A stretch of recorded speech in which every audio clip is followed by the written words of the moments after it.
운수 좋은 날연진 권새침하게 흐린 풍이 눈이 올 듯하더니 눈은 아니 오고 얼다가 만 비가 추적추적 내리는 날이었다. 이날이야말로 동소문 안에서 인력 꺾고 노릇을 하는 김첨지에게는 오래간만에도 닥친 운수 좋은 날이었다. 문 안에 들어간답시는 앞집 마마님을 전차길까지 모셔다 드린 것을 비로소로 행여나 손님이 있을까 하고 정류장에서 어정어정하며 내리는 사람 하나하나에게 거의 비는 듯한 눈결을 보내고 있다가 마침내 교훈인 듯한 양복쟁이를 동광학교까지 태워다 주기로 되었다. 첫 번에 30전, 둘째 번에 50전 아침 대바람에 그리 흉치 않은 일이었다. 그야말로 재수가 옹붙어서 근 열흘 동안 돈 구경도 못한 김첨지는 10전짜리 백동화, 서푼 또는 5푼이 찰깍하고 손바닥에 떨어질 제 거의 눈물을 흘릴 만큼 기뻤었다. 더구나 이날 이때에 이 80전이라는 돈이 그에게 얼마나 유용한지 몰랐다. 컬컬한 목에 모주 한 잔도 적실 수 있거니와 그보다도 앓는 아내에게 설렁탕 한 그릇도 사다 줄 수 있습니다. 그의 아내가 기침으로 훌룩거리기는 벌써 달포가 넘었다. 조밥도 굶기를 먹다시피 하는 형편이니 물론 약 한 첩 써본 일이 없다.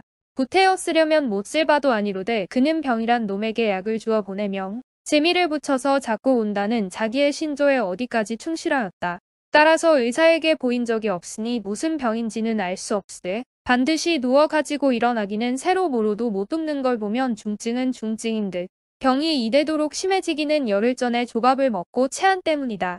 그때도 김첨지가 오래간만에 돈을 얻어서 좁쌀한 되와 10전짜리 나무 한 단을 사다 주었더니 김첨지의 말에 의지하면 그 오라질 년이 천방지축으로 냄비에 대고 끓였다.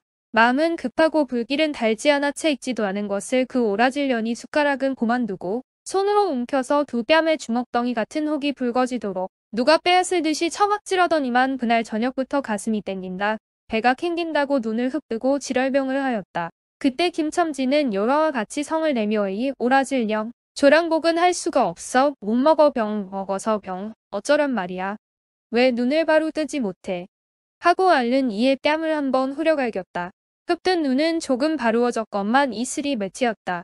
김첨지의 눈시울도 뜨끈뜨끈하였다. 이 환자가 그러고도 먹는 데는 물리지 않았다. 사흘 전부터 설렁탕 국물이 마시고 싶다고 남편을 졸랐다. 이런 오라질년.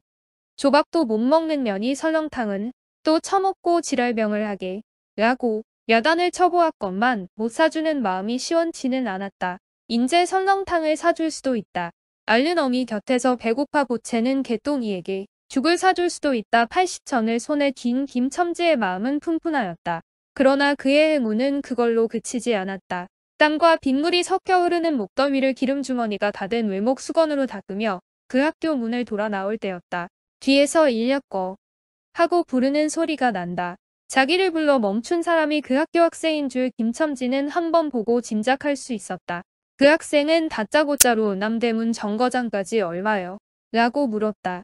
아마도 그 학교 기숙사에 있는 1호 동기방학을 이용하여 귀향하려 함이리라. 오늘 가기로 작정은 하였건만 비는 오고 짐은 있고 해서 어찌할 줄 모르다가 마침 김첨지를 보고 뛰어나왔음이리라. 그렇지 않으면 왜 구두를 채신지 못해서 질질 끌고 비록 고구라 양복 일방적 노박이로 비를 맞으며 김첨지를 뒤쫓아 나왔으랴. 남대문 정거장까지 말씀이다. 하고 김첨지는 잠깐 주저하였다. 그는 이 오중에 오장도 없이 그 먼 곳을 철벅거리고 가기가 싫었음일까? 처음 것 둘째 것으로 고만 만족하였습니까? 아니다, 결코 아니다. 이상하게도 꼬리를 맞물고 덤비는 이 행운 앞에 조금 겁이 났습니다.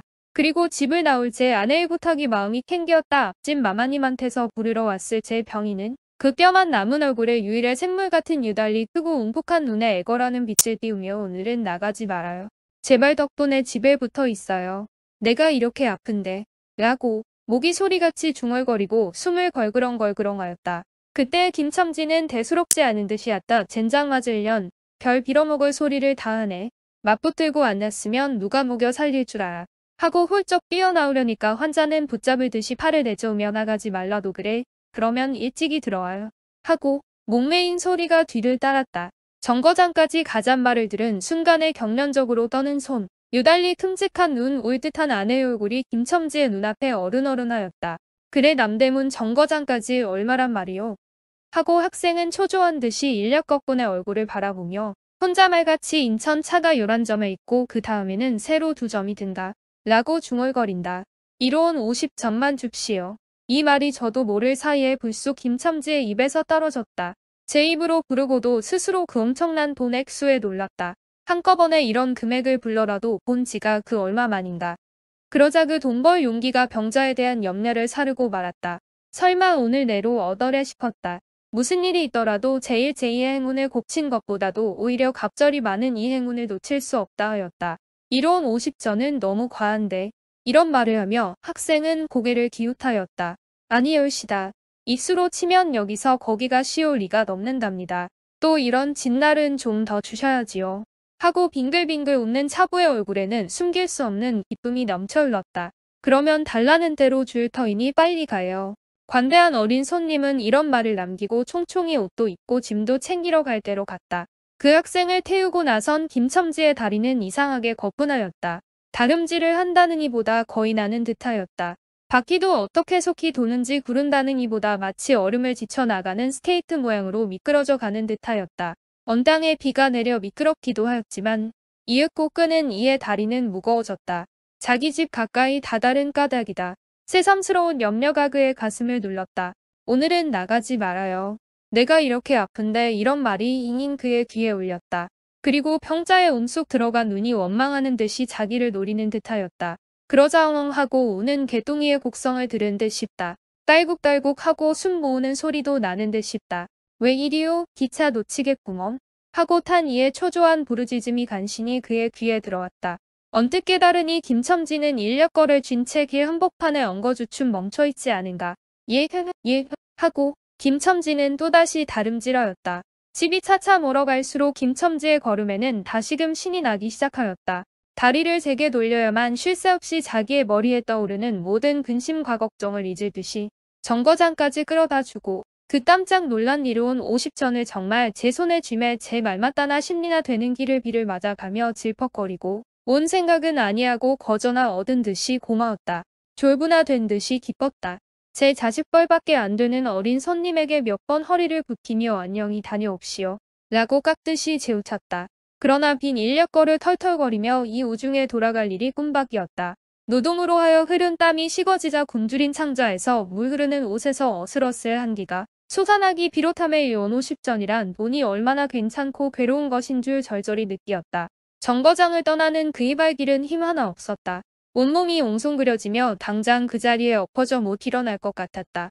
젠장 맞을 것. 이 비를 맞으며 빈 인력거를 털털거리고 도라를 간다.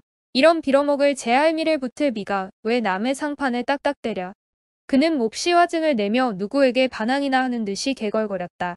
그럴 즈음에 그의 머리엔 또 새로운 광명이 비쳤나니 그것은 이러고 갈 게 아니라 이 근처를 빙빙 돌며 차 오기를 기다리면 또 손님을 태우게 될는지도 몰라란 생각이었다.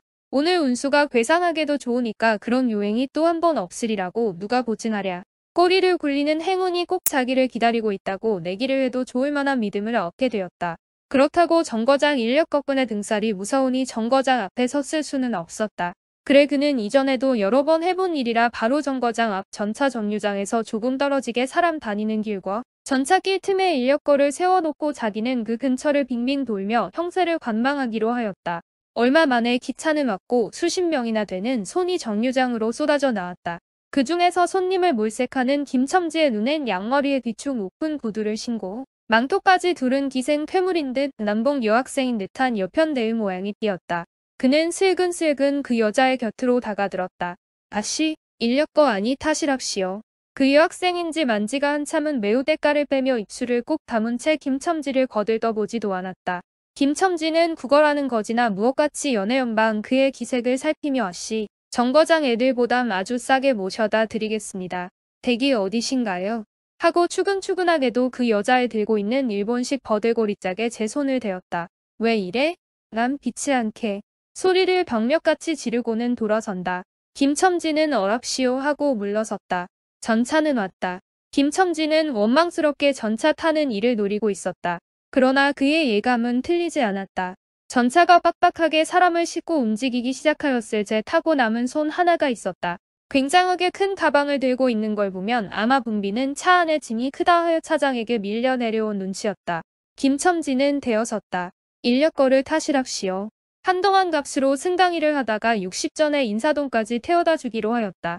인력거가 무거워짐에 그의 몸은 이상하게도 가벼워졌고 그리고 또 인력거가 가벼워지니 몸은 다시금 무거워졌건만 이번에는 마음조차 초조해 온다. 집의 광경이 자꾸 눈앞에 어른거리어 인재요행을 바랄 여유도 없었다. 나무 등걸이나 무엇 같고 제 것 같지도 않은 다리를 연해 꾸짖으며 질팡갈팡 뛰는 수밖에 없었다.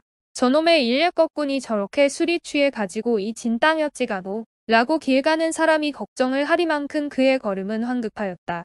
그리고 비 오는 하늘은 어둠침침하게 벌써 황혼에 가까운 듯하다. 창경원 앞까지 다다라서야 그는 턱에 닿은 숨을 돌리고 걸음도 늦추잡았다.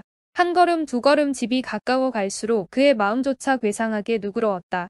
그런데 이 누그러움은 안심해서 오는 게 아니요 자기를 덮친 무서운 불행을 빈틈없이 알게 될 때가 박도한 것을 돌리는 마음에서 오는 것이다. 그는 불행에 다닥치기 전 시간을 얼마쯤이라도 느리려고 버르적거렸다. 기적에 가까운 벌이를 하였다는 기쁨을 할 수 있으면 오래 지니고 싶었다. 그는 두리번 사면을 살피었다. 그 모양은 마치 자기 집 곧 불행을 향하고 달아가는 제 다리를 제 힘으로는 도저히 어찌할 수 없으니 누구든지 나를 좀 잡아다고 구해다고 하는 듯하였다. 그럴 즈음에 마침 길가 선술집에서 그의 친구 치삼이가 나온다.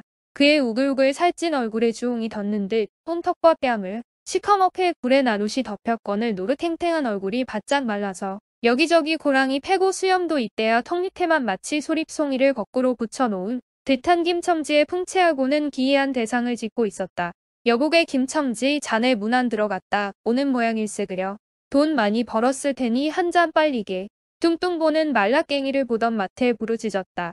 그 목소리는 몸집과 딴판으로 연하고 싹싹하였다. 김첨지는 이 친구를 만난 게 어떻게 반가운지 몰랐다. 자기를 살려준 은인이나 무엇같이 고맙기도 하였다. 자네는 벌써 한잔한 모양일세 그려. 자네도 오늘 재미가 좋아 보이? 하고 김첨지는 얼굴을 펴서 웃었다. 아따, 재미 안 좋다고 술 못 먹을 낸가. 그런데 여보게 자네 왼몸이 어째 물독에 빠진 새앙쥐 같은가. 어서 이리 들어와 말리게. 선술집은 훈훈하고 뜨뜻하였다. 추어탕을 끓이는 솥뚜껑을 열 적마다 뭉게뭉게 떠오르는 흰김 석쇠에서 뻐지직 부어지는 너비한 이구이며 제육이며 간이며 콩팥이며 북어며 빈대떡이 너저분하게 늘어놓인 안주 탁자의 김첨지는 갑자기 속이 쓰려서 견딜 수 없었다. 마음대로 할 양이면 거기 있는 모든 먹은먹이를 모조리 깡그리 집어삼켜도 시원치 않았다되 배고픈 이는 위선불량 많은 빈대떡 2개를 쪼이기도 하고 추어탕을 한 그릇 청하였다. 줄인 창자는 음식 맛을 보더니 더욱더욱 비어지며 자꾸자꾸 드리라 하였다. 순식간에 두부와 밑꿀이 든 국 한 그릇을 그냥 물같이 들이켜고 말았다. 셋째 그릇을 받아들었을 때 데우던 막걸리 곱빼기 2잔이 더웠다. 치삼이와 같이 마시자 원원이 비었던 속이라 찌르르 하고 창자에 퍼지며 얼굴이 화끈하였다. 눌러 곱빼기 한 잔을 또 마셨다. 김첨지의 눈은 벌써 개게 풀리기 시작하였다. 석쇠에 얹힌 떡 2개를 숭덩숭덩 썰어서 볼을 불룩거리며 또 곱빼기 2잔을 부어라 하였다. 치삼은 의아한 듯이 김첨지를 보며 여보게 또 붓다니 벌써 우리가 넉 잔씩 먹었네. 돈이 40전일세. 라고 주의시켰다. 아따 이놈아 40전이 그리 끔찍하냐. 오늘 내가 돈을 막 벌었어. 참 오늘 운수가 좋았느니. 그래 얼마를 벌었단 말인가. 30원을 벌었어. 30원을. 이런 젠장 맞을 술을 왜 안 부어. 괜찮다. 막 먹어도 상관이 없어. 오늘 돈 산더미같이 벌었는데. 이 사람 취했군. 그만두세. 이놈아 그걸 먹고 취할 내냐. 어서 더 먹어. 하고는 치삼의 귀를 잡아치며 취한 이는 부르짖었다. 그리고 술을 붓는 15살 됨직한 중대가리에게로 달려들며 은어들 놈 왜 술을 붓지 않어? 라고 야단을 쳤다. 중대가리는 희에 웃고 치삼을 보며 문의하는 듯이 눈짓을 하였다. 주정꾼이 이 눈치를 알아보고 화를 버럭 내며 애미를 붙일 이 오라질 놈들 같으니 이놈 내가 돈이 없을 줄 알고 하자마자 허리춤을 훔칫훔칫하더니 1원짜리 한 장을 꺼내어 중대가리 앞에 펄쩍 집어던졌다. 그 사품의 몇 푼 운전이 잘그랑하며 떨어진다. 여보게 돈 떨어졌네. 왜 돈을 막 끼었나. 이런 말을 하며 일변 돈을 줍는다. 김첨지는 취한 중에도 돈의 거처를 살피는 듯이 눈을 크게 떠서 땅을 내려다보다 돌시에 제하는 짓이 너무 더럽다는 듯이 고개를 소스라치자 더욱 성을 내며 바라봐. 이 더러운 놈들아 내가 돈이 없나 다리 뼈다구를 꺾어 놓을 놈들 같으니 하고 치삼에 주어주는 돈을 받아 가 원수의 돈 이 입시를 할 돈 하면서 풀매질을 친다. 벽에 맞아 떨어진 돈은 다시 술 그리는 양푼에 떨어지며 정당한 배를 맞는다는 듯이 쨍 하고 울었다. 곱빼기 두 잔은 또 부어질 겨를도 없이 말려가고 말았다. 김첨지는 입술과 수염에 붙은 술을 빨아들이고 나서 매우 만족한 듯이 그 소립송이 수염을 쓰다듬며 또 부어, 또 부어 라고 외쳤다. 또 한 잔 먹고 나서 김첨지는 치삼의 어깨를 치며 문득 껄껄 웃는다. 그 웃음소리가 어떻게 컸던지 술집에 있는 이의 눈은 모두 김첨지에게로 몰리었다. 웃는 이는 더욱 웃으며 여보게 치삼이 내 우스운 이야기 하나 할까. 오늘 손을 태고 정거장에 가지 않았겠나. 그래서 갔다가 그저 오기가 안 될 때 그려. 그래 전차 정류장에서 얼음얼음하며 손님 하나를 태울 궁리를 하지 않았나. 거기 마침 마마님이신지 여학생이신지 망토를 잡수시고 비를 맞고 서 있겠지. 슬근슬근 가까이 가서 인력것 하시랍시오 하고 손가방을 받으려니까 내 손을 탁 뿌리치고 획 돌아서더니만 왜 남을 이렇게 귀찮게 굴어. 그 소리야말로 꾀꼬리 소리지 허허. 김첨지는 교묘하게도 정말 꾀꼬리 같은 소리를 내었다. 모든 사람은 일시에 웃었다. 빌어먹을 깍쟁이 같은 년 누가 저를 어쩌나 왜 남을 귀찮게 굴어. 어이구 소리가 처신도 없지 허허허. 웃음소리들은 높아졌다. 그러나 그 웃음소리들이 살아도 지기 전에 김첨지는 훌쩍훌쩍 울기 시작하였다. 치삼은 어이없이 주정뱅이를 바라보며 금방 웃고 지랄을 하더니 오는 건 또 무슨 일인가. 김첨지는 연애 코를 들이마시며 우리 마누라가 죽었다네. 뭐? 마누라가 죽다니? 언제? 이놈아 언제는 오늘이지.